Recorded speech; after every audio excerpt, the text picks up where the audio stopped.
पहले सब्सक्राइब करो, उसके बाद ये घंटा दबाओ। जब भी नया वीडियो अपलोड होगा आपके फोन पे टन बोल के घंटा बजेगा। आप सब लोग अपना काम छोड़ करके यहाँ हमको सुनने के लिए आए हैं, इसकी क्या जरूरत है? इस पे जब आप गौर फरमाएंगे तो आपको एक बड़ी मजेदार चीज पता चलेगी। लोकतंत्र और जमहूरियत दरअसल नेता के लिए नहीं है, वो है जनता के लिए। लेकिन ऐसी साजिश रची गई है, ऐसा खेला खेला गया है कि लोकतंत्र को इन लोगों ने अपने पॉकेट का माल बना दिया है। पहले क्या करते हैं? पहले हिमायती बनकर, हमदर्द बनकर, हाथ जोड़कर ऐसे पैर में लटक जाएंगे, लगेगा कि इनसे अच्छा आदमी तो है ही नहीं धरती पे। और जब अपना कैरियर बन जाएगा, जब खुद नेता बन जाएंगे, खूब माल कमा लेंगे, कई जगह पे जो है अपना घर द्वार बना लेंगे, हेलीकॉप्टर का जुगाड़ कर लेंगे, तब बेटा को नेता बनाना शुरू कर देंगे। नहीं, सवाल ये है कि लोकतंत्र नेता के लिए था नहीं, लोकतंत्र तो जनता के लिए था। तो इस चुनाव में भी आप जब गौर से देखेंगे तो जनता के सवाल गायब हैं। ठीक बात है, बेगूसराय की खूब चर्चा हो रही है, जो चैनल लगाइएगा उस पे बेगूसराय बेगूसराय हो रहा है। लेकिन हो क्या रहा है? 4.5 लाख भूमिहार, 2.5 लाख मुसलमान, 3 लाख कुर्मी, यही हो रहा है। यही हमारा सवाल है क्या? नहीं। अगर यूनिवर्सिटी खुलेगी तो उसमें खाली मुसलमान पढ़ेगा कि हिंदू भी पढ़ेगा? सब पढ़ेगा। अस्पताल अगर बनेगा तो सिर्फ मुसलमान का इलाज होगा कि हिंदू का भी इलाज होगा? सबका। तो ये सवाल क्यों नहीं है? क्यों नहीं ये दिखाया जा रहा है टीवी पर कि बेगूसराय में 1996 के बाद जब शत्रुघ्न बाबू एमपी थे, एक भी नया संस्थान नहीं खुला है। और आपके मोहल्ले में तो नहीं आते होंगे बीजेपी वाले, आते भी है तो क्योंकि वो मान के चलते हैं कि आप वोट उनको नहीं देंगे। लेकिन जिसके मोहल्ले में जाते हैं उसको कह रहे हैं, उनके पास 2 ही एजेंडा है। एक, देखिए कन्हैया को वोट नहीं दीजिए। क्यों नहीं वोट दीजिए भाई? वो देशद्रोही है। अब एक बात बताइए, जो हम देशद्रोही हैं तो हम चुनाव किसे लड़ रहे हैं? और तुम्हारा प्रधानमंत्री, तुम कहते हो जिसके पास 56 इंच का सीना है, वो क्या कर रहा है? तुम्हारी सरकार क्या कर रही है? चुनाव आयोग भी देशद्रोही है क्या? इस देश में देशद्रोही कैसे चुनाव लड़ सकता है? इस सवाल का जवाब इनके पास नहीं है। तो आजकल एक नया जवाब देना शुरू किए हैं। देखिए, कन्हैया को जिता दीजिएगा। अब ये मानने लगे हैं कि कन्हैया जीत सकता है। तो कहते हैं कि कन्हैया को जिता दीजिएगा तो एक सांसद बन करके क्या करेगा? बताइए। खाना जब आप बनाते हैं, जब आप खाना बनाते हैं तो खाने में एक चुटकी नमक यदि कम हो जाए और एक चुटकी नमक यदि ज्यादा हो जाए तो खाने का स्वाद बिगड़ता है कि नहीं बिगड़ता है? बिगड़ जाता है। आप अपना आशीर्वाद दीजिए, बिना सांसद बने ही इनको हम नानी का याद दिला देंगे।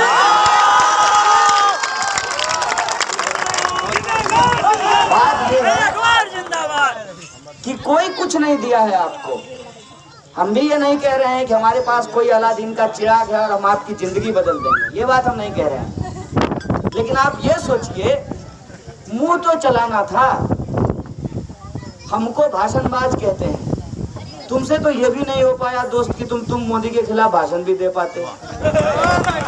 बोलने के लिए भी तो दम चाहिए। है तुम्हारे पास दम? क्यों नहीं बोले? कम से कम बोल ही देते। बिल्कुल ठीक बात है, हमने इस देश में किसी के लिए कुछ नहीं किया है, हम कुछ करने की स्थिति में भी नहीं थे। और हम ये भी नहीं कह रहे हैं कि कल को हम आपकी जिंदगी बदल देंगे। आपका जो है, आप दुकान चलाते हैं तो नहीं, आप दुकान नहीं चलाएंगे, आप बड़ा सा होटल चलाने लगेंगे।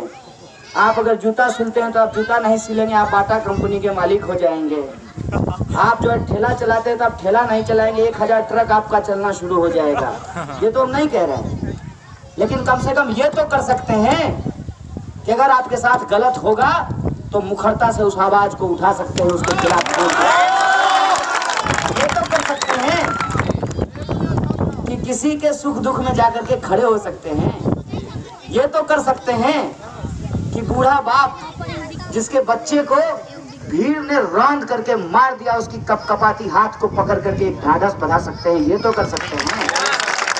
ये तो कर सकते हैं कि हो गए प्रधानमंत्री तुम अपने जगह पे, लेकिन ये देश तुम्हारे बाबूजी का नहीं है।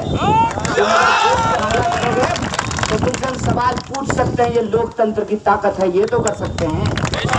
इसलिए मैं आपसे आग्रह करने आया हूँ कि अभी तो खेला का आधा हिस्सा हुआ है, खेला का आधा हिस्सा होना अभी बाकी है।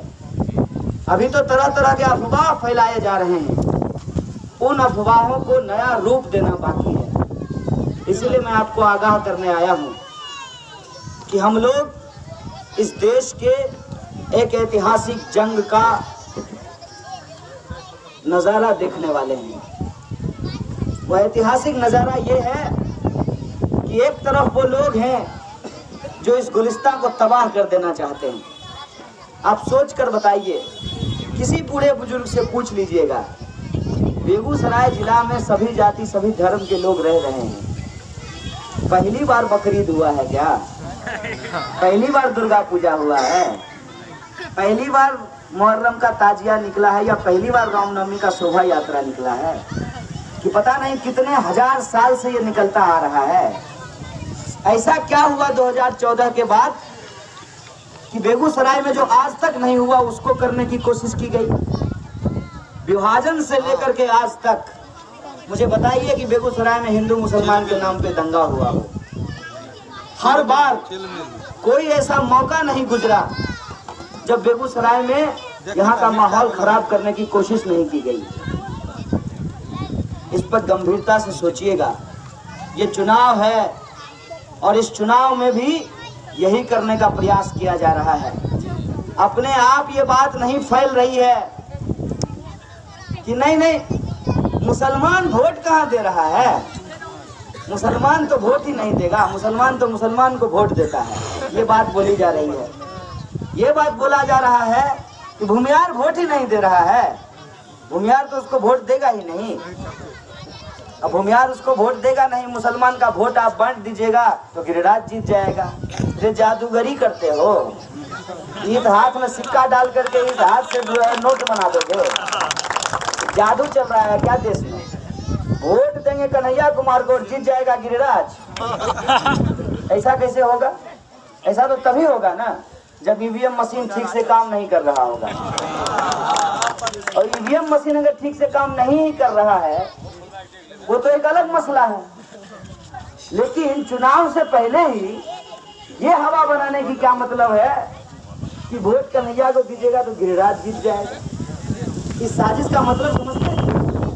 इस साजिश का मतलब ये है कि जानबूझ करके बेगूसराय में ऐसी परिस्थिति पैदा की गई ताकि यह जो लोकतंत्र की लड़ाई है, यह जो जमहूरियत की आवाज है, उसको कमजोर किया जा सके। आप सोच करके बताइए, 543 सीट में अगर सबसे पहले कोई सीट कंफर्म था तो वो बेगूसराय लोकसभा सीट कंफर्म था। ये सीट हम जीतने जा रहे हैं। कौन ऐसी परिस्थिति पैदा किया कि मोदी जी अपना एगो पहलवान लेकर के आए हैं? क्या नाम है? गिरिराज नहीं, गिरिराज नाम है। ऐसे मत कीजिए, ऐसे मत कीजिए। देखिए प्रत्याशी हैं, दे दीजिए ना, 10 दिन ही तो इज्जत देना है, दे दीजिए। गिरिराज जी को लेकर के आए हैं। अब गिरिराज जी जो है ऐसे प्राणी हैं कि वो कह रहे थे कि हम बेगूसराय जाएंगे ही नहीं। काहे इतनी घबराहट थी भाई साहब बेगूसराय आने में? बेगूसराय के लोग इतने खूंखार तो नहीं होते हैं कि बेगूसराय आने में आपको डर लग रहा था। क्यों घबरा रहे थे? क्योंकि गिरिराज जी ने अपने सूत्रों से पता कर लिया था कि बेगूसराय का माहौल इस बार कुछ और है। बेगूसराय के लोग इस बार नारा लगा रहे हैं, बाहरी को भगाना है, अपने लाल को जिताना है। लेकिन किसी तरह से उनको समझाया बुझाया गया और समझा बुझा करके भेजा गया कि देखो हम लोग वहाँ मामला त्रिकोणीय कर देंगे और मामला जब त्रिकोणीय हो जाएगा तो तुम सीट जीत जाओगे। यही बात जो है वो आरजेडी के प्रत्याशी को भी समझाई गई है कि हम मामला त्रिकोणीय कर देंगे, तुम जो है सीट जीत जाओगे। एक को समझाया जा रहा है कि भूमियार का वोट आपस में बटेगा, आप जीत जाइएगा। दूसरे को ये समझाया जा रहा है कि मुसलमान का वोट आपस में बटेगा, आप जीत जाइएगा।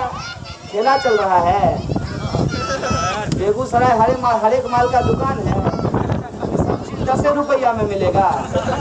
इस बार बेगूसराय के लोगों ने अपने मन में ठान लिया है और मैं आपको कह देता हूँ कि अफवाह पे ध्यान मत दीजिए। गांव-गांव अगर भरोसा नहीं है मेरी बात का तो गांव-गांव घूम करके देख लीजिए। गांव-गांव में सिर्फ एक ही आवाज आ रही है, नेता नहीं बेटा को जिताएंगे। इसीलिए ये जो आवाज है, इस आवाज को गुमराह करने के लिए एक नई साजिश रची गई है और इसलिए मैं आप तमाम लोगों को आगाह करता हूँ, कोई गांव ऐसा नहीं है जिस गांव में हिंदू मुसलमान एक साथ रहते हों और उस गांव में माहौल बिगाड़ने का प्रयास नहीं किया जाएगा। इसीलिए मैं हाथ जोड़ करके आपसे आग्रह करता हूँ, चुनाव भर आप शांत रहिए, चुनाव भर आप अपनी सब्र का परिचय दीजिए, क्योंकि गेटअप बदल करके आपके सामने आएगा। गेटअप क्या होता है? गेटअप ये होता है कि देखिए मेरे पास दाढ़ी है, टोपी लगा दीजिए, कुर्ता पजामा पहना दीजिए, लोग कहेगा मुसलमान है। दाढ़ी मुड़ा दीजिए या दाढ़ी रहने दीजिए, बड़ा सा जो है तिलक लगा लेते हैं, हाथ में धागा बांध लेते हैं, लोग कहेगा हिंदू है। और हिंदू बन करके मुसलमान को पीटने का वीडियो बनाया जाए और मुसलमान बन करके हिंदू को पीटने का वीडियो अगर बनाए तो समाज में ध्रुवीकरण होगा और इस ध्रुवीकरण की साजिश रची जा रही है। यही साजिश ये जनाब जो हैं नवादा से रच करके आए हैं, वहां से सीख करके आए हैं। इस बात को कान खोल करके सुन लीजिए। इसीलिए मैं आपसे आग्रह करता हूं, सजग रहिए, सचेत रहिए, अफवाहों पे ध्यान नहीं दीजिए और मन में बस एक बात ठान करके रखिए कि 5 साल हमने जो तकलीफ उठाई है, 29 तारीख को करारा जवाब देंगे, इनको मुंहतोड़ जवाब देने का काम। 29 तारीख को आप अपना काम कीजिए और 29 तारीख के बाद हम अपना काम करेंगे और हम आपको भरोसा दिलाते हैं कि मोदी आपको जितना जोर लगाना है लगा ले, बेगूसराय के इस गुलिस्तान को बर्बाद नहीं करने देंगे हमारे। इसलिए मैं आपसे आग्रह करने आया हूं कि ये चुनाव एक व्यक्ति का चुनाव नहीं है, ये चुनाव एक झंडे का चुनाव नहीं है, ये चुनाव इस देश में सही और गलत के बीच का चुनाव है और हमको पूरा भरोसा है कि इस बार अपने दिल की आवाज को आप सुनेंगे, दल से नहीं दिल से वोट करेंगे। इन्हीं शब्दों के साथ मैं अपनी बात को खत्म करूंगा। शुक्रिया, इनकलाब जिंदाबाद। और इत्तेफाक की एक आखिरी बात सुन लीजिए, ये हमने नहीं किया है, चुनाव आयोग हमारा नहीं है। इत्तेफाक की बात ये है कि हम गिरिराज जी के माथा पर बैठ गए हैं। उनका नंबर 2 है और हमारा नंबर 1 है।